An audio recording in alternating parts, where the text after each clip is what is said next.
Africa, merci d'être au rendez-vous de Vox Live. Vox Live qui, après quelques semaines de repos, est revenu donc à la une ce jeudi soir sur Vox Africa. Et alors pour l'occasion, nous avons réservé un sujet brûlant, un sujet qui va faire polémique puisque nous allons parler de la France-Afrique, ce vaste réseau à la fois politico-affairiste qui unit justement la France et ses anciennes colonies de l'Afrique francophone et qui en quelque sorte portait un étau sur l'Afrique durant près de 60 ans, donc depuis nos indépendances, ce réseau qui avait été mis en place par Jacques Foccart sous la houlette du général de Gaulle. Donc on va en parler ce soir, puisque nous avons l'interview de Robert Bourgi, avocat d'affaires connu sur la place parisienne et dans de nombreuses capitales africaines, une interview exclusive qu'il a accordée à notre collègue, le directeur de Vox Afrique Centrale, Monsieur Paul Mahel, une interview réalisée par Aristide Yetgoué. Alors avec moi sur ce plateau pour en parler, deux invités de marque. D'abord à ma gauche, Madame Marie-Louise Abia, qui est écrivaine et militante panafricaine. Bonsoir, merci d'être avec nous. Bonsoir et merci de m'avoir accueilli sur votre plateau. Merci. Et puis à ma droite, Jules Domché, visage bien connu de Vox Africa. Bien sûr, Jules, merci d'être avec nous. Bonsoir Eric, c'est un plaisir. Bien sûr, pour nous aussi. Donc à trois, on va commenter précisément cette interview de Robert Bourgi, interview d'une heure, interview importante où il va faire de nombreuses révélations, aussi des scoops, puisque ce sont des choses qu'il n'a jamais dit ailleurs. Il va le dire ce soir sur Vox Africa. Une heure d'interview que vous allez suivre tout de suite et ensuite il y aura un débat, un décryptage justement des propos de Robert Bourgi. Nous allons en discuter avec mes invités sur le plateau et avec votre contribution puisque vous êtes appelés à participer par téléphone et aussi via les réseaux sociaux. Les adresses s'inscrivent là au bas de l'écran, vous allez le voir. Bien sûr, on reprend les bonnes habitudes, donc on débat ce soir sur Vox Africa, donc restez avec nous. Tout de suite, donc, on va lancer cette interview de Robert Bourgi. Ensuite, je vous préviens aussi, on aura certains invités de marque, notamment par téléphone, qui réagiront dans cette émission, et notamment Monsieur Alain-Claude Bilibinze, qui est le ministre de l'Information et de la Communication de la République du Gabon. Donc, tout de suite, on est parti pour une heure d'interview exclusive avec Monsieur Robert Bourgi. Interview, donc, comme je dis, réalisée en exclusivité par Paul Mahel. On se retrouve dans une heure pour le débat de Vox Live.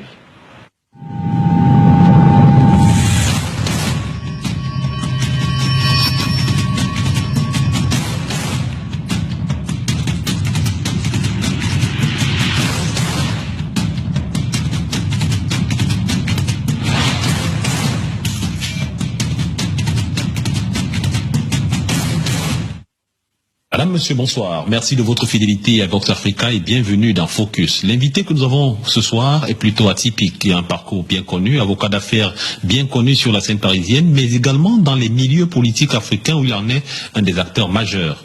Robert Bourgi, puisqu'il s'agit de lui, est considéré par bon nombre comme le dernier bastion de la France-Afrique, mais surtout comme le faiseur de rois. Robert Bourgi, bonsoir. Bonsoir, monsieur. Merci de nous accorder cet entretien dans votre bureau parisien, dans le 16e arrondissement. Comment allez-vous? Très bien. Je voudrais peut-être commencer. Je suis ravi de vous voir. Moi de même, rassurez-vous. Je voudrais commencer par une question qui n'est pas commode, qu'on n'a pas l'habitude de vous poser. Comment il va, Albert?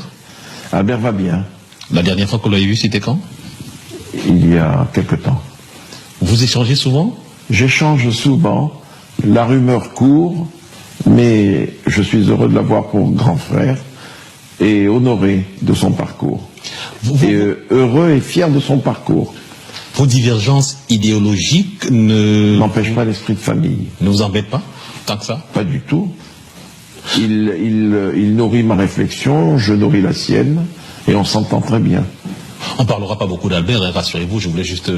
effectivement, il y a cette rumeur qui dit que vous étiez un peu en froid. Oh, pas du tout. Pas du tout. Pas du tout. Quand vous entendez dire de vous, Robert Bourgi, que vous êtes un caméléon qui s'adapte à toutes les situations, quel commentaire cela vous inspire? Qu'est-ce que vous entendez par caméléon? Vous connaissez le caméléon? Je connais le caméléon, mais je suis un homme de fidélité. Ah bon? Gaulliste de la première heure, ayant hérité ça de mon pauvre père, j'ai suivi Jacques Chirac, et ensuite je suis Nicolas Sarkozy, auquel je suis très très très fidèle. J'ai des amis un peu partout, à droite. Je vais vous poser une autre question. Allez-y, je vous en prie, allez-y. Il se dit que vous avez été initié à la lecture des courriers. Ça, c'est un domaine qui relève du mystique. C'est vrai ou pas? Absolument. C'est vrai que vous avez été initié à la pécorie? J'ai été initié dès ma naissance. C'est la première fois que je le dis à la télévision. Ça n'est connu que d'un nombre très restreint de mes amis. Je suis un jumeau monozygote. Et je sais qu'en Afrique, les jumeaux monozygotes, c'est une espèce sacrée. Alors, vous savez pourquoi vous avez... J'ai été initié à ma naissance. Je vous ai posé la question parce que vous avez parlé de fidélité. Et c'est l'une des questions que je souhaitais vous poser. Est-ce que vous vous considérez comme fidèle, en amitié notamment?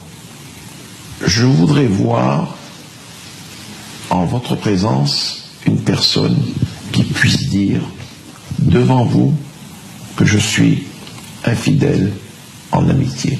Alors, moi je vais vous égrener quelques-uns de vos amis, de vos anciens amis, comme on dit en Afrique, avec qui vous n'êtes plus en très bon terme. Oui, il y a des raisons à cela. Karim Wade, Ali Bongo Nzimba, et tout récemment encore, Seydou Kane, pour ne citer que cela. Karim Wade. Karim Wade, je le considère encore aujourd'hui comme un neveu. Il a toujours eu pour moi beaucoup d'affection.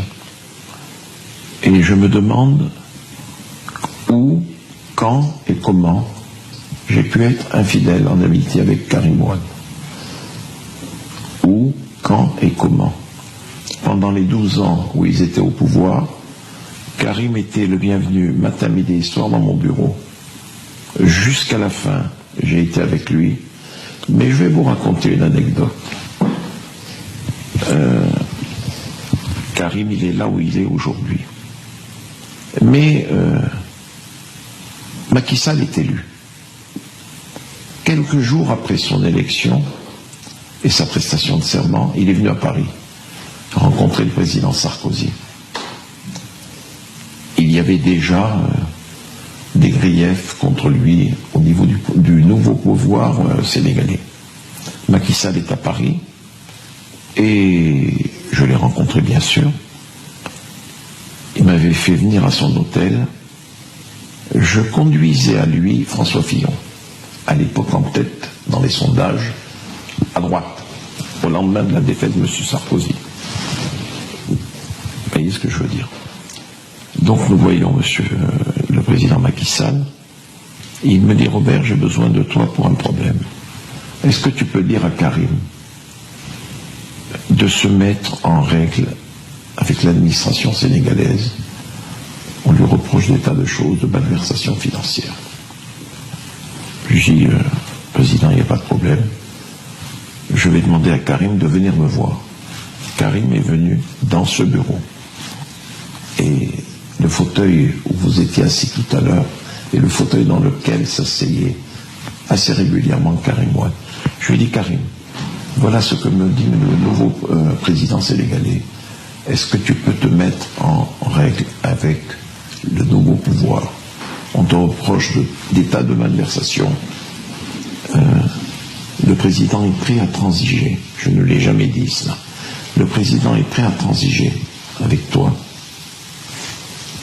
Tu donnes une partie des biens que tu sembles avoir à l'étranger. Karim s'est levé. Il m'a dit: tonton, tu dis au président 0 plus 0 égale 0. Je lui dis: Karim, je t'en supplie, le pouvoir ne t'appartient plus. Mets-toi en règle, il te reproche des choses, va voir le président et tu te mets d'accord avec lui, tu as été son ministre. Et il m'a répété 0 plus 0 égale 0. Je suis allé voir le président Macky Sall à son hôtel. Je lui ai dit: Macky, tu m'as confié une mission. Voilà ce qui s'est passé cet après-midi même à mon bureau. Et Macky de me dire: au moins il y avait un témoin de notre entretien, Robert, c'est François Fillon. Mais j'aimerais bien maintenant que tu dises à Fillon quel est le résultat de la mission que je t'ai confiée auprès de Karim Wade. Ensuite, les événements se sont bousculés. Karim a été jugé, condamné. Il est en prison. Où est mon infidélité? Alors, il se dit que votre brouille avec Karim Wade, parce qu'on va beaucoup parler des choses qui se disent. Allez-y. Il se dit que votre brouille viendrait d'un client à vous, britannique, que vous auriez voulu introduire au Sénégal, à l'époque justement où Macky Sall avait encore du pouvoir et qui vous avait répondu, Robert, tu attends. J'aimerais bien qu'on me cite le nom de ce client anglais. Franchement, allons-y. J'aimerais bien qu'on vienne me dire, qu'on m'apporte la preuve de ce que l'on me reproche. Vous savez, les rumeurs, ça se répand et ensuite elles disparaissent complètement. C'est faux. On parlera beaucoup d'Ali Bongo dans cet entretien, donc je préfère que nous mettions le cas Ali Bongo de côté puisqu'on reviendra forcément là-dessus. Dernièrement encore, comme je le disais tout à l'heure, c'est Seydou Khan qui se plaignait de votre fidélité en amitié. Alors là, je vais reprendre les termes d'une interview que j'ai donnée concernant Seydou Khan. Seydou Khan m'a été présenté par Mexan à Combessis. Mais Seydou Khan, jusqu'au moment où nous nous parlons là, je le considère comme un frère. Et l'année dernière, il avait quelques problèmes avec la justice. Il avait constitué Éric Dupond-Moretti comme avocat. Dupond-Moretti et moi-même sommes extrêmement liés.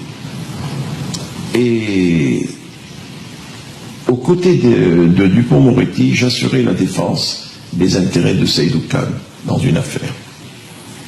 Je vais à Libreville. Au mois de novembre dernier. J'arrive à Libreville. Je vois Seydou Khan le soir de mon arrivée à mon hôtel résidence du Phare. Il vient me voir et je discute avec lui. Je lui dis, tu sais Seydou, Dupond-Moretti, actuellement au Maroc, où il défend les intérêts de Sa Majesté dans une affaire de diffamation, m'a chargé de te donner ce message. N'envisage pas de venir en France en ce moment. Seydou Khan est assis en face de moi. Je vais vous dire la stricte vérité. Vous me donnez le temps et vous m'offrez l'occasion. Il me dit, il n'y a pas de problème. Je lui dis, bon, demain matin, comme d'habitude, tu viens prendre le café avec moi.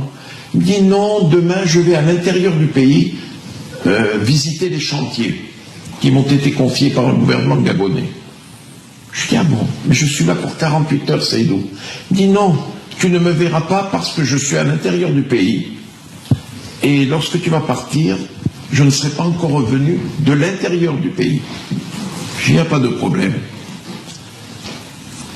À 23h30, je reçois un coup de fil dans la chambre à l'hôtel. Quelques heures après, Seydou me dit, je voulais te dire bonne nuit.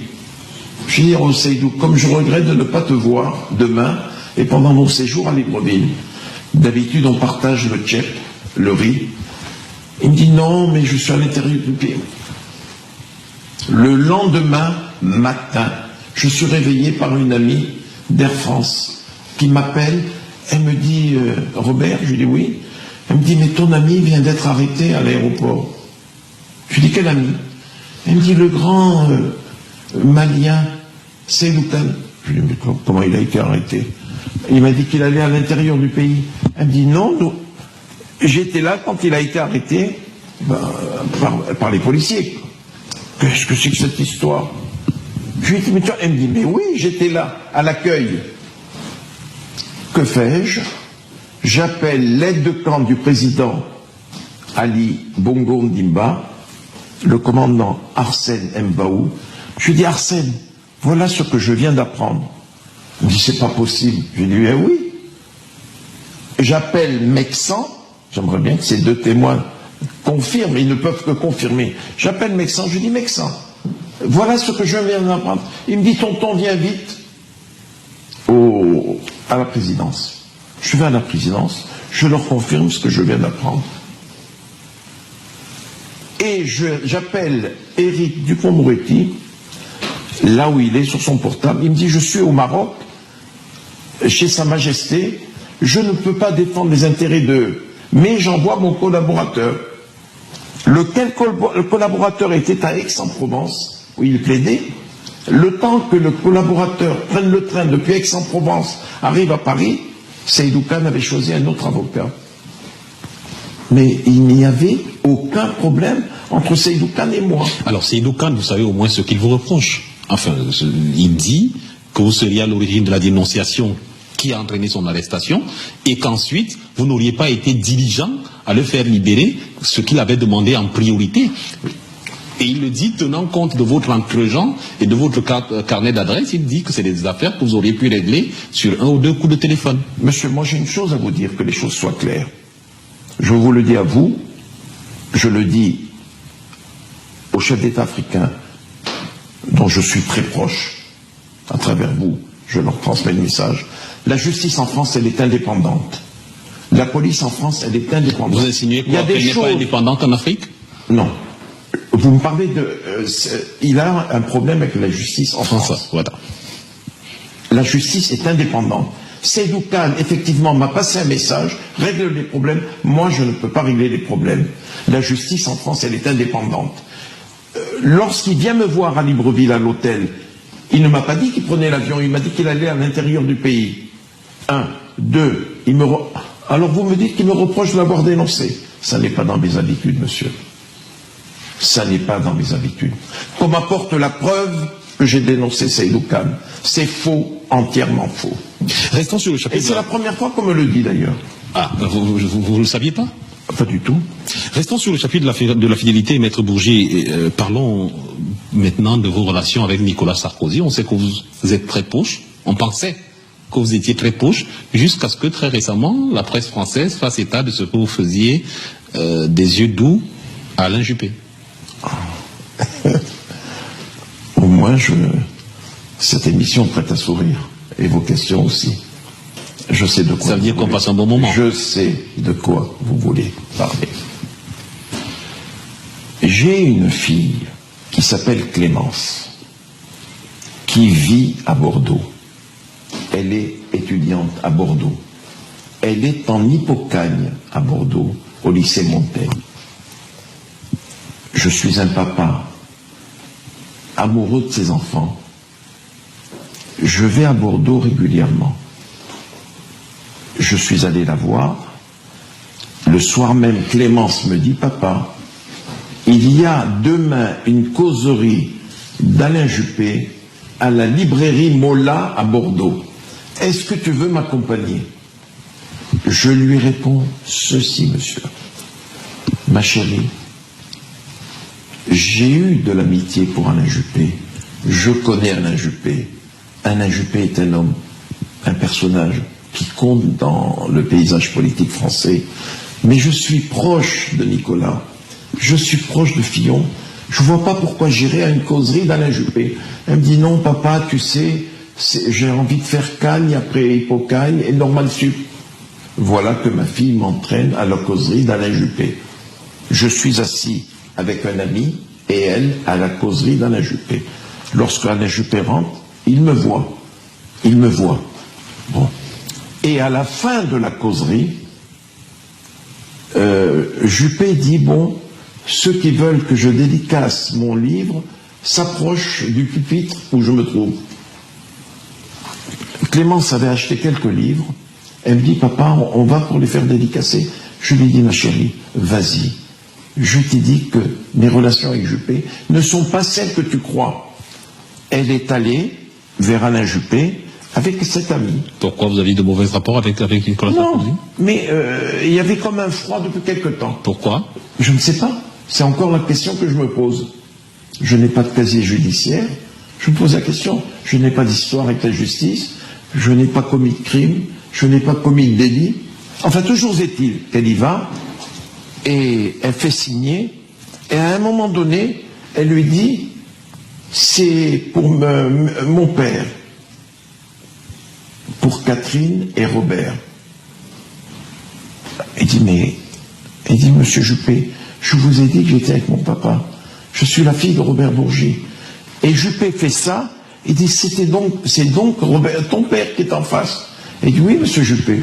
Mais pourquoi ne vient-il pas lui-même? Clémence revient me voir, elle me dit, papa, Monsieur Juppé veut te voir. Et je m'approche de Monsieur Juppé, et là c'est la télé qui parle, l'émission de Yann Barthès. Bonjour Alain, bonjour Robert. Ça va, je suis content de vous voir. Il était surpris. Je lui dis, je suis heureux de vous voir. Vous avez toujours quelque chose d'intelligent à dire.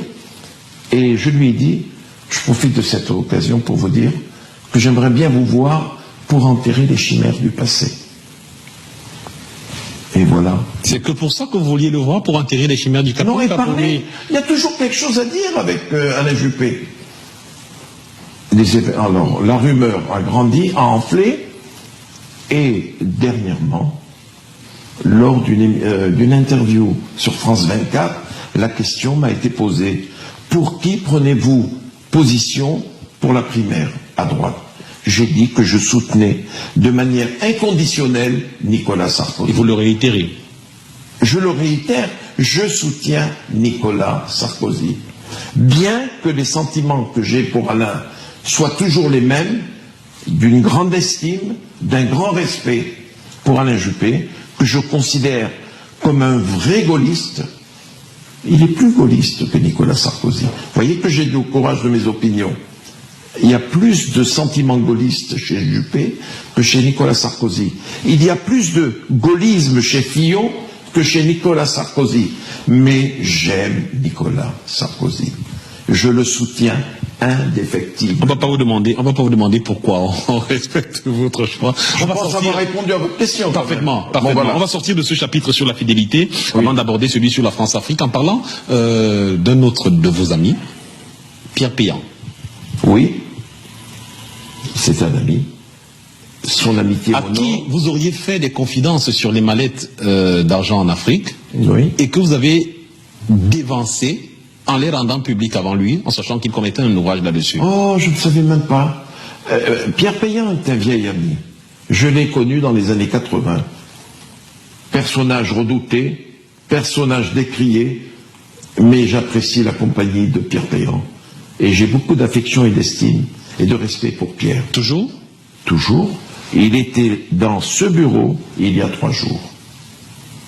Là où vous vous trouvez, Pierre était là. On se voit régulièrement. Moi, j'ai pas entendu Pierre Péan. Cela me taraudait depuis quelque temps. J'ai été un acteur et un témoin de la France-Afrique pendant près de 40 ans. J'ai vu des choses qui peuvent se dire. J'en ai eu d'autres dont je ne souhaiterais plus les voir se pérenniser. Quoi? Le financement de la vie politique française par les chefs d'État africains. Je n'en veux plus. Pourquoi? Pourquoi aujourd'hui? Non. En 2011, ma conscience était interpellée. Depuis quelques années déjà. Et la mort du président Bongo m'a amené à cette prise de décision. Pourquoi? Et c'est la première fois que je le dis. Le président Bongo a été généreux avec tout le monde. Multipolaire, comme les autres chefs d'État africains. Mais le président Bongo, je l'ai vu de près. Il a été généreux avec tout le monde. Il a été particulièrement généreux avec la droite. À la fin de sa vie, dans les derniers mois de sa vie, et aucun Gabonais ne pourra venir le contester. Devant moi. Il m'avait dit, tu vois, fiston, Pompidou m'a invité en visite d'État. Giscard d'Estaing m'a invité en visite d'État. Mitterrand m'a invité en visite d'État. Jacques, que je connais depuis les années 60, ne m'a jamais invité en visite d'État. Tu sais, toi, mieux que personne, ce que j'ai fait pour Jacques, ce que j'ai fait pour le RPR, ce que j'ai fait pour l'UDR. Quand vous dites Jacques, vous parlez de M. Chirac. De M. Chirac. Et je ne voudrais pas que cela tombe dans l'oubli. Je lui dis, papa, il me dit, regarde, tous mes collaborateurs me font le reproche. Vous avez aidé cet homme pendant tant et tant de décennies. Vous n'avez jamais été invité en visite, ni officielle, encore moins en visite d'État. Et le président Omar Bongo, Ondimba, est parti, qu'il repose en paix là où il est, et j'ai voulu, moi, le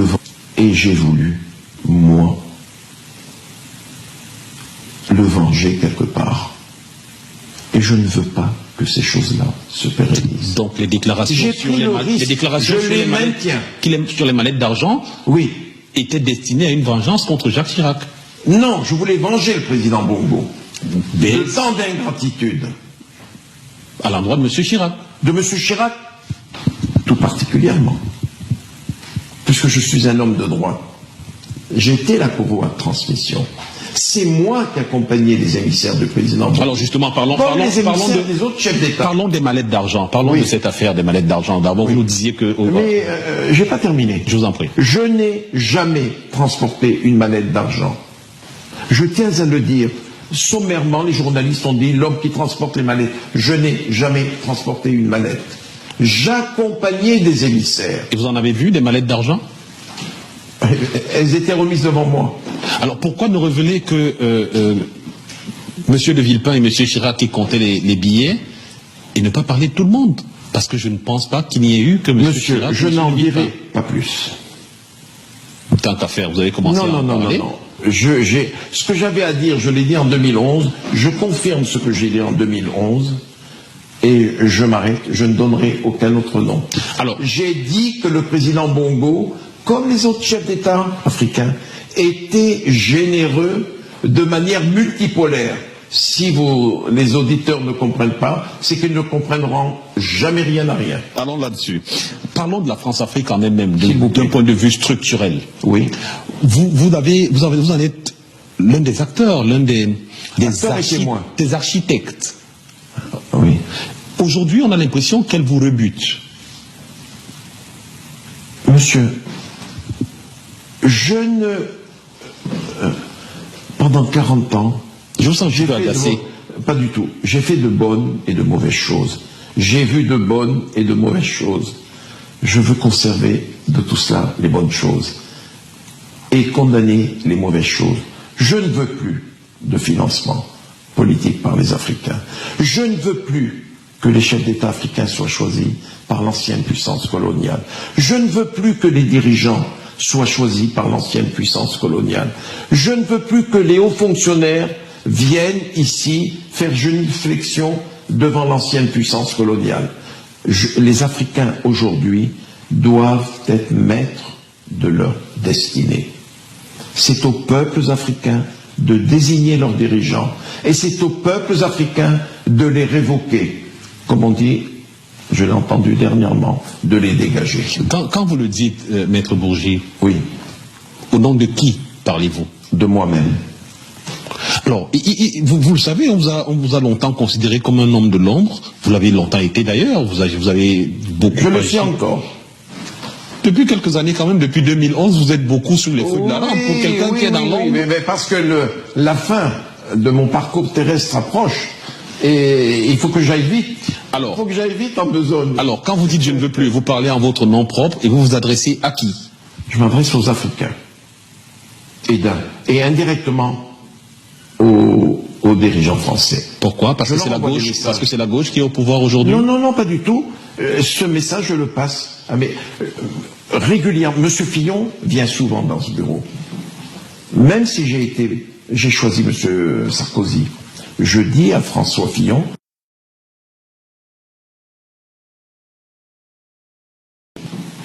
Même si j'ai choisi Monsieur Sarkozy, je dis à François Fillon, voilà comment je vois les choses, les relations avec les pays d'Afrique. Je le dis régulièrement au président Sarkozy. Et indirectement, Monsieur Juppé a des gens qui écoutent la télévision, qui écoutent la radio, qui lisent les journaux. Et les messages leur parviennent de cette manière-là.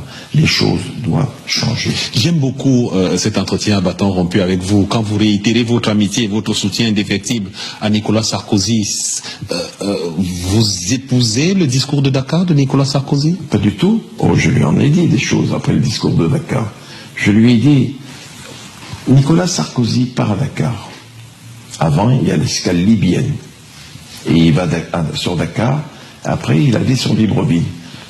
Et moi, il m'avait dit, tu m'attends à Libreville, où j'étais allé à la rencontre du président Bongo. Et j'étais avec le président Bongo lorsque nous avons entendu le discours de Dakar. Président Bongo, oh, comme je le regrette, il m'a dit, mais fiston, mais qu'est-ce qui lui prend, Nicolas? Mais comment il peut dire des choses? Tu vas voir demain ce que je vais lui dire. Le lendemain, Nicolas Sarkozy arrive à Libreville, l'audience officielle, vous savez comment ça se passe, télévision, les journalistes, les ministres, les collaborateurs et tout. Et le président Bongo m'avait dit, tu attends dans le bureau à côté, Pascaline et toi assisterez au tête-à-tête avec Nicolas. Et lorsque nous nous sommes retrouvés à 4, une parole de bienvenue d'usage. Vous savez, le président Bongo aimait beaucoup Nicolas Sarkozy, lequel le lui rendait bien. On était entre amis, entre membres de la même famille. Et Bongo lui dit, tu es content de ton voyage à Dakar, toi? Exactement comme ça, et première fois que je le dis. Il dit, pourquoi? Il dit, mais comment tu peux prononcer ce discours à Dakar? Est-ce que tu oublies tous nos empires? L'empire du Mali, l'empire Songhai, l'empire du Ghana. Mais, Nicolas, qui t'a fait ce discours? Il lui dit, c'est Henri Guénon. Il dit, mais qui est Guénon? Qu'est-ce qu'il connaît à l'Afrique? Et Robert qui est là. Pourquoi tu l'as pas associé à ce discours? Il m'a regardé, je lui ai dit, effectivement, Nicolas, je n'aurais jamais écrit autant de bêtises. Vous considérez que c'était des bêtises, le discours de Dakar? Non seulement des bêtises, c'est une faute majeure. C'est pour ça que je souhaite vivement que Nicolas Sarkozy retourne à l'Élysée. Pour continuer à dire des bêtises? Non, pour corriger cette faute. Et je sais qu'il la corrigera. Alors, vous êtes satisfait, j'espère. C'est à vous de savoir si vous êtes satisfait. Moi, je suis satisfait. J'ai répondu à votre question. Et c'est aux téléspectateurs qu'il faudra le demander. Alors, si vous voulez bien, la France-Afrique aujourd'hui, comment vous la voyez, puisque vous ne voulez plus que des génuflexions des chefs d'État africains, ça veut dire que vous dites de manière insidieuse qu'elles ont eu lieu, vous ne voulez plus des malheurs d'argent, vous l'avez dit publiquement qu'elles ont eu lieu. Je ne veux plus de ça. Comment vous voyez la France-Afrique aujourd'hui? Pourquoi vous continuez à la soutenir alors que tout le monde, et les chefs d'État africains en premier, veulent la voir s'écrouler? Moi, j'ai une chose à vous dire. Aujourd'hui, avec le président Hollande, qui a tant critiqué la France-Afrique, elle est plus présente que jamais. Les troupes militaires et la dernière en date, manifestation du mauvais côté de la France-Afrique, c'est le choix du candidat à la présidence béninoise. Tout le monde sait que Lionel Zinsou a été adoubé à l'Élysée lors d'une rencontre entre Yahi Boni et le président Hollande. Ça se disait dans les couloirs, maintenant que vous le dites, ça devient officiel. Voilà, il a été adoubé là-bas, choisi là-bas, à l'Élysée. On l'a envoyé comme Premier ministre du président Yahi Boni, et le candidat de la France aux dernières élections présidentielles béninoises, c'était Lionel Zinsou. Et c'est pour cela que j'étais pour le président, pour le candidat Patrice Talon. Et le peuple béninois, dans sa majesté, dans sa clairvoyance, a choisi le candidat de son cœur, Patrice Talon. J'ai été tellement heureux de cette victoire du peuple béninois contre la France-Afrique que je suis allé à Cotonou et j'ai apporté mon soutien à Patrice Talon il y a de cela un mois. Là encore, il se dit que vous étiez plutôt heureux de la victoire de votre ami. Et qui est l'ami? Patrice Talon. Patrice Talon n'est pas un ami. Il le devient petit à petit, mon ami. Le devient-il parce qu'il est devenu chef d'État? Non, pas du tout. J'ai été en poste au Bénin. J'ai enseigné pendant 5 ans à la faculté de droit de Cotonou. J'ai des amis qui sont devenus ministres, magistrats, présidents de chambre, diplomates, ambassadeurs. Vous parlez, et je l'appréciais. Vous parlez de l'élection au Bénin. Vous parleriez de la même façon de l'élection en Centrafrique? Je ne connais pas bien la Centrafrique. Franchement, je ne la connais pas bien. Mais ce que vous parlez d'élection, ce qui m'a révolté, monsieur, c'est que la France n'ait envoyé qu'un tout petit fonctionnaire de l'Élysée à la prestation de serment de Patrice Talon, alors que 2 ministres de rang régalien sont allés à Bangui pour la prestation de serment. Cela m'a révolté et chagriné. Ça, c'est une manifestation. Et vous l'avez dit à qui? Je l'ai dit haut et fort à Cotonou, lors d'une interview à la télévision et lors d'interviews dans la presse. Écoute. Nous avons commencé cet entretien, Maître Bourgi, en parlant de votre frère Albert. Oui.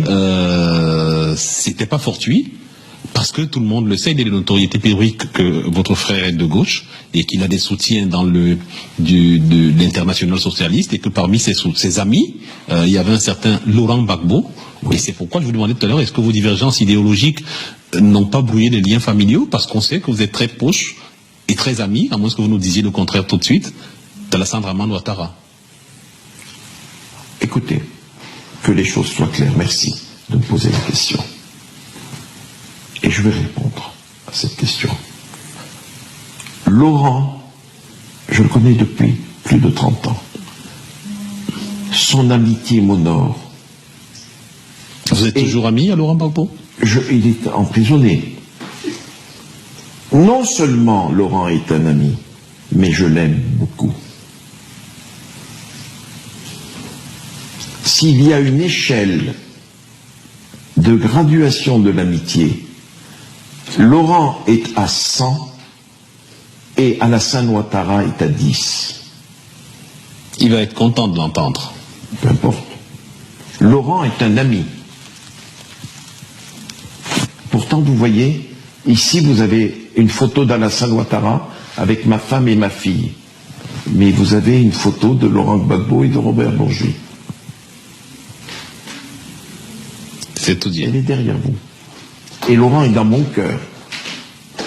Laurent est dans mon cœur. Alassane Ouattara le sait. Dominique Ouattara le sait. Et pourtant, ça ne m'empêche pas, tout dernièrement, d'avoir salué et embrassé Dominique Ouattara dans un restaurant. Mais Laurent est dans mon cœur, dans le cœur de mes enfants, dans le cœur de ma femme, dans le cœur de ma famille. Et je souffre pour lui. Et j'ai mesuré l'ingratitude de la puissance coloniale dans le traitement qui a été infligé à Laurent Gbagbo. J'espère que vous mesurez l'importance de ce que je dis. J'espère que nos téléspectateurs mesurent justement. Oui, et j'espère que Nicolas Sarkozy va l'entendre aussi. Parce qu'il y a eu des frictions entre lui et moi. Comme ça, vous lui passerez un texto quand l'émission passera? Pas du tout. Pas du tout. Il sait ce que je... Il savait que je vous recevais, le président Sarkozy. Et comme il sait que je toujours dit ce que j'avais dans le cœur, il espérait peut-être que vous ne me poseriez pas la question. Vous l'avez posée. Dommage. Pour lui, je veux dire. On va terminer cet entretien, Maître Bourgi, en finissant par là où on a commencé tout à l'heure. On était sur le chapitre de la fidélité et on a éclairé un certain nombre de vos anciens amis avec lesquels vous n'êtes, enfin, de leur point de vue, vous n'êtes plus en odeur de sainteté aujourd'hui. Et vous me permettez de revenir en arrière? Je vous en prie.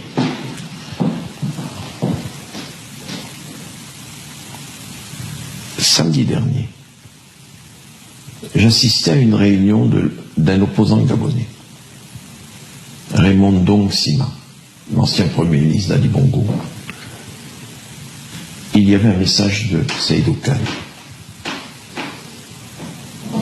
que je n'avais pas entendu depuis 6 mois. Il y a 2 jours, à la table qui est là, du téléphone qui est là, j'ai eu la voix de Seydou Kane.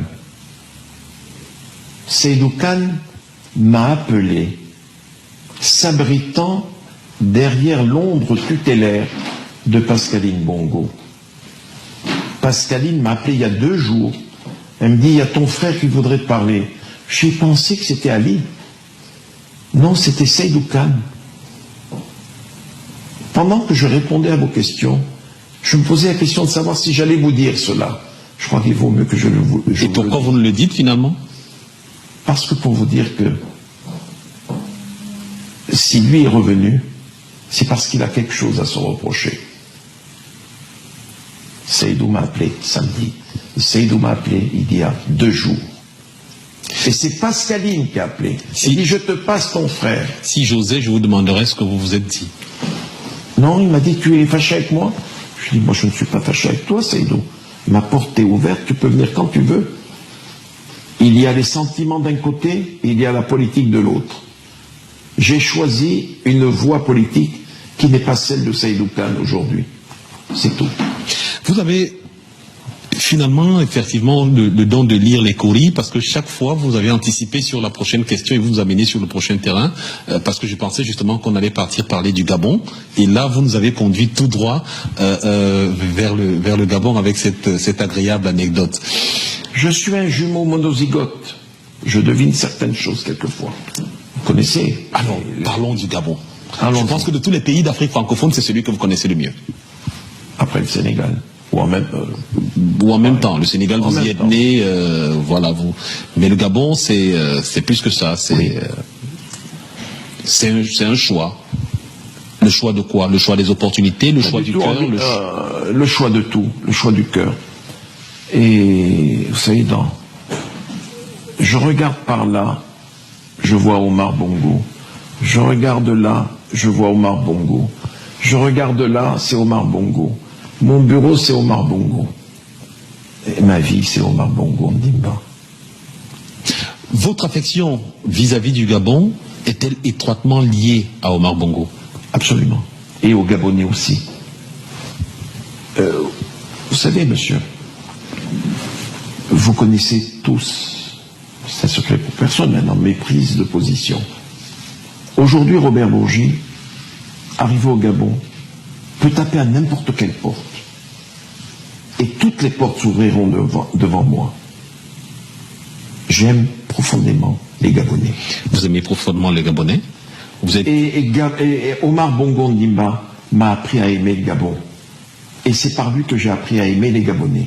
Omar Bongo Ndimba vous a confié son fils. C'est un bien rang confié. 10 ans qui m'a demandé de faire certaines choses en 2008. Je les ai faites. Qu'est-ce qu'il nous a demandé en 2008? En 2008. Omar vous a dit... En 2008, il m'a dit en juin 2008, il m'a dit, fiston, je voudrais que Nicolas reçoive Ali. Parce que c'est Ali que je souhaiterais voir après moi, en tandem avec Pascaline. Je suis allé passer le message à Nicolas Sarkozy.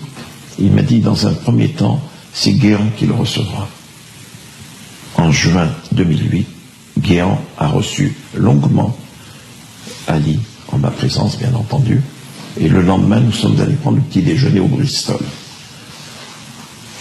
En novembre 2008, Omar Bongo, sentant peut-être venir sa femme était malade, il m'avait dit, fiston, je voudrais que tu retournes passer le même message à Nicolas, et je voudrais qu'il le reçoive, lui-même, ce qui fut fait en novembre 2008.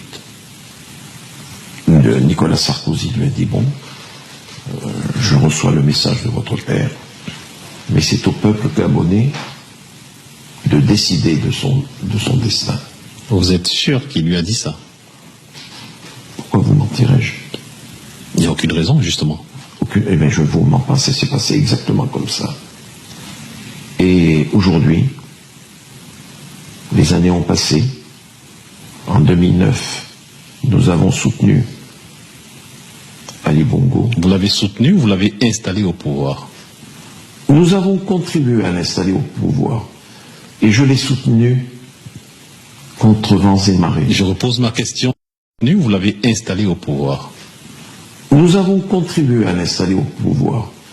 Et je l'ai soutenu contre vents et marées. Je repose ma question et il y a les Gabonais qui vous regardent. Vous l'avez soutenu ou vous l'avez installé au pouvoir? Je l'ai soutenu et nous avons contribué à l'installer au pouvoir. D'accord. Mais ce sont les Gabonais qui ont voté.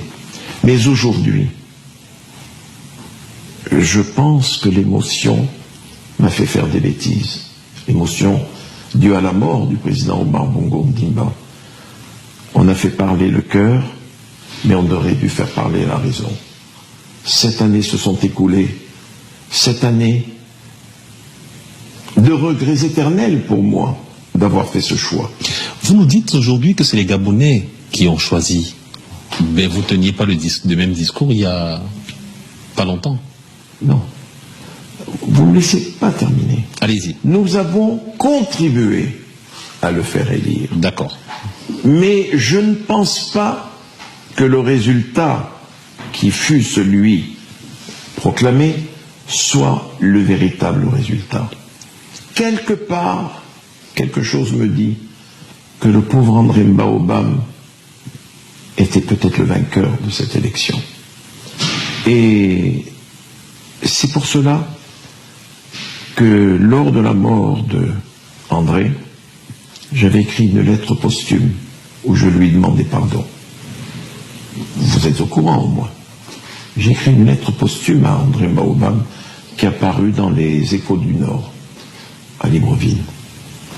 Et je voulais aller à ses obsèques, et mes amis de l'opposition, qui savaient ce qui pourrait se passer si j'y étais allé, m'ont dissuadé de le faire. Je le regrette profondément, aujourd'hui. Ce fut pas une erreur, ce fut une faute majeure de ma part. Je demande pardon au peuple gabonais. À quel moment s'opère la rupture entre Ali Bongo Ondimba et vous?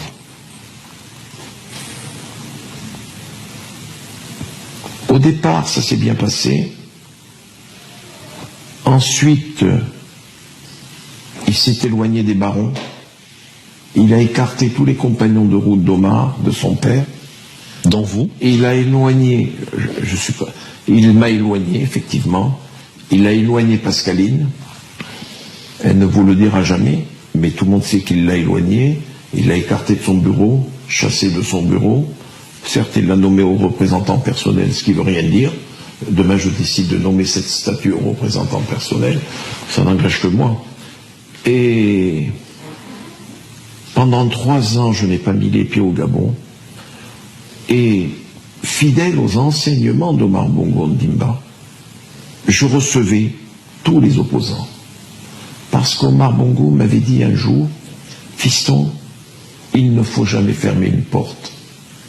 Garde toujours une porte ouverte. Fidèle à ses enseignements, je recevais tous les opposants gabonais, et même les enfants d'André Mbaobam ici. Et ça, Ali Bongo ne l'a jamais supporté. Meksan me rendait visite régulièrement. Je ne le cachais pas à mes amis gabonais. Je disais à Meksan, Meksan, vous êtes dans l'erreur. Il faut parler avec les opposants. Il faut dialoguer. Nous sommes en Afrique. C'est l'arbre à palabres. Il faut parler. Jamais. Jamais, jamais. Et un jour, j'en avais fait la confidence à quelques amis gabonais, tous les leaders de l'opposition. Un jour, Meksan, que je croyais beaucoup plus intelligent que je ne le pensais, il ne l'était en réalité. Il était debout là, vous voyez. Et il a regardé dans le coin là-bas. Il m'a dit, tonton, avec la cigarette à la main, parce qu'il fume beaucoup. Et il m'a dit, tonton, on ne fait pas du vieux, du neuf avec du vieux. Je lui ai dit, Mexan, qu'est-ce que tu racontes là? Il me dit, tonton, on ne fait pas du neuf avec du vieux. Je me suis levé, je lui ai dit, qui c'est là-bas? Il me dit, avec Omar. Ah, je dis, Mexan, ça, là-bas, tu as Foka, tu as Omar, et tu as un homme qui a été vomi alors qu'il a tant fait, c'est Mobutu. Ces trois hommes. Tu as Foka, tu as Omar, et tu as un homme qui a été vomi alors qu'il a tant fait, c'est Mobutu. Ces trois hommes que j'estime beaucoup. Et tu as Sassou, que je n'ai pas vu depuis un bout de temps, mais que je respecte et affectionne. Même si je ne suis pas d'accord avec sa politique. Je lui dis, ça je n'accepte pas. Tu vas quitter le bureau. Voilà. Et pendant 3 ans, je n'ai pas vu le Gabon. Et je n'avais pas fait le deuil d'Omar Bongo Ondimba. Vous savez qu'il faut faire le deuil. Je n'avais pas vu sa sépulture. Et un jour, je reçois un coup de fil ici, il me dit, Mexan qui me dit, le patron te demande de venir à Libreville et d'aller voir ton papa à Franceville. En novembre dernier, je pars à Libreville, je vois Ali pendant 2h30. Le lendemain, avec son aide de camp, Arsène, le fidèle Arsène, le précieux Arsène, nous sommes allés à Franceville. Pendant 2h30, je me suis recueilli sur la tombe de celui que je considère comme un père, Arsène à mes côtés, bien sûr. Et cet homme m'a parlé. C'est vrai qu'il m'a parlé. Et je suis retourné à Libreville. J'ai revu longuement pendant 2h30 Ali. Et je lui ai dit, je vous résume. Je lui ai dit, Ali, je reviens sur mon dada. Vois les opposants. Je t'en supplie, Ali. Je sens pas les choses au Gabon. Vois-les. Et il m'a dit ceci. Je ne suis pas l'interlocuteur de ces gens-là. Il faut qu'ils aillent voir le Conseil national de la démocratie. Je lui ai dit, non, Ali. Tu as un vice-président de la République. Tu as plusieurs anciens premiers ministres. Tu as les compagnons de route de ton père. C'est à toi de les voir. Mettez-vous autour d'une table. Il m'a dit, non. À injure publique, excuse publique. Qui s'excuse à la télé. Je lui dis, non, ça, c'est impensable. Ali, c'est impensable ce que tu dis là. J'ai vu qu'il n'y avait rien à faire. J'ai pris mes clics et mes claques, je suis rentré à Paris. Et quelques temps après, ont commencé les articles dans la presse présidentielle contre moi. Je me suis tué. Même Seydou Khan a fait une interview. Seydou Khan qui est incapable de faire 2 phrases. Oui, et d'écrire 2 phrases, voilà qui donne des interviews. Ça va en rajouter à l'amitié. Non, vous savez, il y a le sérieux, il y a l'humour. Vous savez, il faut pas prendre la vie au tragique. Il faut en rire quelquefois. Alors, nous acheminons. Ça n'a pas empêché il y a 2 jours de vouloir me parler, et de me parler d'ailleurs. Nous nous acheminons vers la fin de cet entretien, Maître Bourgi. Parlons de l'élection présidentielle prochaine au Gabon, qui fait déjà couler beaucoup trop d'encre et de salive. En août prochain, les Gabonais sont appelés à élire le président de la République. Ali Bongo Ondimba, bien entendu, est candidat à sa propre réélection. Face à lui, un certain nombre de candidats, donc quelques-uns qui ont du poids. Comment vous voyez la prochaine élection présidentielle au Gabon? Alors là, je vais être clair, net et précis. Encore plus que je ne l'ai été jusque-là. Ali Bongo Ondimba, aujourd'hui, est le mal absolu au Gabon. Pourquoi? C'est un cancer qu'il faut extirper pour que ceux qui viendront après lui puissent sauver ce qui a été détruit. Qu'est-ce qui s'est passé entre 2009 et aujourd'hui pour qu'Ali Bongo? Dites-moi quelles sont les réalisations d'Ali Bongo Ondimba. C'est moi qui mène l'interview. Il n'a rien fait. Il n'a rien fait dans ce pays. Qu'est-ce qu'il a fait? Des courses de pirogues, des courses de bateaux et des forums Vous limitez le Gabon à ça, aux courses de pirogues et aux Mais courses qu'est-ce de qu'il a bateaux? fait? Et les routes, monsieur, toutes les routes qu'il prétend avoir fait, mais les routes, les projets concernant les routes ont été initiés du temps d'Omar Bongo Ndimba et financés par la BAD, par la Banque islamique de développement et par d'autres fonds, d'autres financements internationaux. En 2008, il n'a rien fait. Tout cela a été initié du temps de son pauvre père. Il n'a rien fait depuis 2008. Depuis 2009. Qu'est-ce qu'il a fait? Il n'a rien fait. La misère est galopante. La dette, elle est abyssale, intérieure et extérieure. La misère est galopante, comme je vous l'ai dit. Le chômage, cataclysmique. Ce n'est pas le propre du Gabon. En France, les chiffres ne sont pas plus réalisants non plus. Monsieur, non. Nous parlons du Gabon. Non, mais sur la question du chômage, précisément, je voulais dire que ce n'est pas l'apanage du Gabon. Et la misère au Gabon. Vous savez, je suis allé au mois de novembre au Gabon. Je ne suis resté que 48 heures, mais j'ai les yeux pour voir, des oreilles pour entendre. Je vous dis que tout va mal au Gabon. Le Gabon est assis sur une poudrière. Je ne sais pas si Ali pourrait être tenté de forcer le passage aux élections. S'il devait le faire, qu'il n'oublie pas tout ce que la mort d'André Mbaoubam a rassemblé comme monde au retour de son corps. C'est un avertissement que je lance à Ali, qu'il n'oublie pas ce que les Gabonais ont rassemblé de monde au retour du corps d'André Mbaoubam. Il y a plusieurs candidats. Oui. Il y a énormément de candidats. Mais je crois que le moment venu, vous les avez tous reçus, soit dit en tous. passant. Le dernier, Binzumba Dama, ici, il y a 2 jours. Et vous savez, pourquoi ils viennent vous voir, les candidats à l'élection présidentielle gabonaise? Parce que vous continuez à être le monsieur France-Afrique, le faiseur de roi? Non, s'il vous plaît, arrêtez avec cela. Parce qu'ils savent que je suis un homme de sincérité, un homme de courage. Vous allez dire, il se lance des fleurs. Je suis un homme de courage. Il fallait oser faire ce que j'ai fait depuis 2009. Qui ne vous a pas valu que des amitiés après, parce que vous évoquiez tout à l'heure le président Sassou. Il se dit que depuis vos révélations de 2011, justement, il vous bat plus que froid. Parce qu'il ne voulait pas que certaines choses se sachent. Et il n'est pas le seul dans ce cas. Mais je m'en fiche de ce qu'ils peuvent penser. Il ferait mieux de voir un peu ce qui se passe dans son pays. Vous croyez que ces dernières élections ont été des élections transparentes? Je n'en sais rien, dites-moi. Mais non. Pendant 3 jours, plus de SMS, plus d'internet, plus rien. C'est fait pourquoi? Comme ça. C'est le Seigneur, c'est l'Éternel qui a envoyé 3 jours de coupure de... Ça veut dire que définitivement, vous êtes fâché avec le président Sassou, alors? Du tout. Moi, je veux que les peuples triomphent et soient maîtres de leur destinée. Vous n'avez pas l'impression que c'est un peu tard que vous arriviez à Non, parce qu'on ne sait jamais. Le message est encore perçu. Sinon, les opposants gabonais ne viendraient pas. Et d'autres opposants d'autres pays. Vous croyez que je ne reçois pas les opposants congolais ici? Vous ne croyez pas que j'en reçois d'autres pays? Vous ne croyez pas que je reçois des opposants ivoiriens ici? Vous croyez que les Ivoiriens ne savent pas que je suis un ami de Laurent?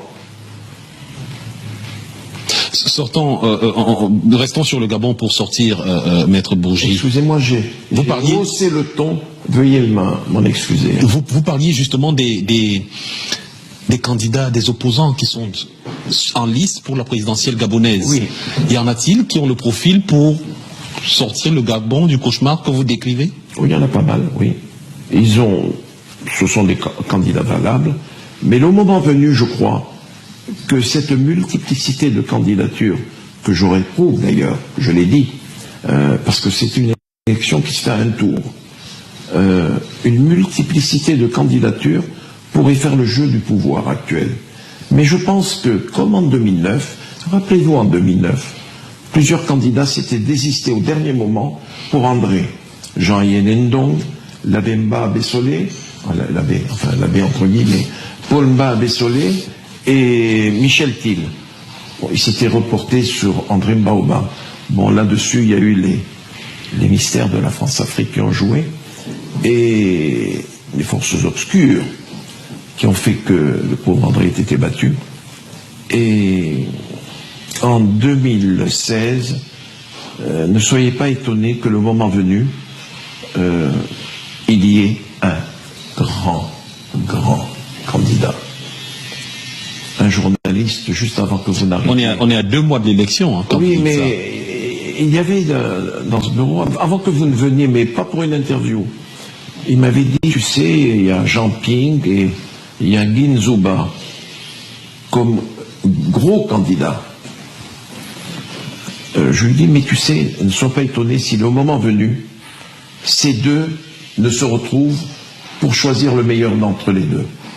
Ça ne m'étonnerait pas. Le Gabon saura se retrouver. Je ne vous demande pas qui est le meilleur d'entre les deux. Aux Gabonais, je ne le dirai pas d'ailleurs. Aux Gabonais qui nous regardent ce soir, qui sont oui. vos frères et mes sœurs, qu'est-ce que vous leur dites? Croyez en vous et le Gabon sourira de nouveau très bientôt. J'espère simplement qu'il ne passera pas par une phase de convulsion. C'est ce que je crains. J'espère que de là où il est, Omar Bongo Ondimba saura nous préserver du malheur. Mais aujourd'hui, le malheur, c'est son fils. Maître Bourgi, au cours de cet entretien, vous avez fait quelques révélations, un peu des exclusivités, des choses que vous n'aviez pas dit. Que je n'avais jamais dit. J'espère qu'on va sortir avec quelque chose qu'on n'avait pas dit jusqu'ici. Qu'est-ce qu'il y a dans vos mémoires? On sait qu'ils sont prêts. Beaucoup de gens entendent mes mémoires. Oui. Qu'est-ce qu'il y a dedans? Il y a l'histoire du petit poussé, Cendrillon, Blanche-Neige, Mamadou et Binetta, Sundiata Keita. Plus sérieusement. Non. Il y a certaines choses très dures et d'autres étonnantes. Il y a par exemple une partie sur les forces cosmiques et Chirac. Vous savez que il n'y a pas que les Africains qui croient dans les forces de l'esprit, dans le mystique. Il y a tout un paragraphe sur Chirac et les marabouts, mais les vrais marabouts, pas celui du métro, hein, qui vous donne le ticket gagnant au loto et autres, alors que lui, il traîne la patte. Et là, il y a un passage qui est assez amusant. Omar Bongo, Abdou Diouf, tant d'autres dirigeants africains que Chirac met à contribution pour voir l'avenir. Il y a des trucs assez amusants, avec les noms, bien entendu. Avec les noms. Il y a des choses agréables. On les attend avec impatience, Maître Bourgi. Merci infiniment de nous avoir accordé cet entretien. On espère qu'on ne vous a pas trop agacé. On espère que vous avez passé un bon moment. Un très bon moment, j'ai ri. Je me suis un peu énervé, mais c'est pas grave, c'est dans mon tempérament. Merci infiniment à vous. Tout le mal. Qu'est-ce qu'on peut vous souhaiter d'ailleurs? Que Sarkozy gagne en 2017. Merci infiniment, Maître Bourgi, de nous avoir accordé notre temps ici dans votre cabinet, dans le 16e arrondissement parisien. Merci, madame, monsieur, d'avoir suivi cet entretien. On espère qu'il a été tout autant agréable pour nous que pour vous. Restez en compagnie des programmes de Vox Africa et à très bientôt sur notre antenne.